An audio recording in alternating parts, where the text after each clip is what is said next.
Okay, sampai dah. Jom. Okey, jap. Oi, tunggulah. Wah, apa ni? Nak belilah.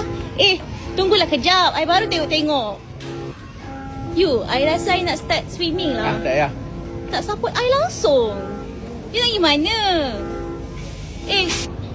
You, I nak start jogging. I nak beli baju ni sebab ada sun protection. You nak start jogging tu dah ngam dah. Kadang-kadang kena guna otak sikit lah. You tak payah bazir-bazir. I kan ada ni Dr. Leo punya sunscreen.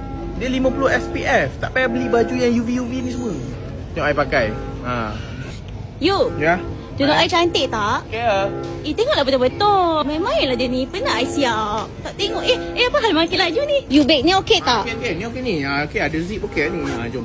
Okey. You, I letih lah. Nak duduk kejap. Duduk lah. Kejapnya.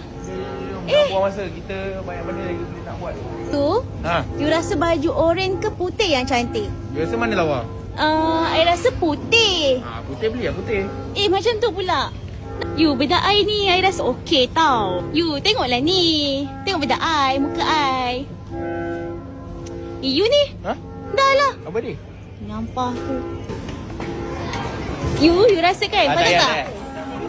You, next week kan, you pergi tak wedding Makona? Dia ada jemput tapi I tak adalah rapat sangat dengan dia. I tak tahu nak pergi ke tak. Kalau you pergi, I pergilah.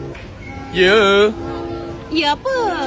You, tunggulah. Laju betul dia ni. Ya, I nak masuk ni. You, I baru nak masuk. You ni.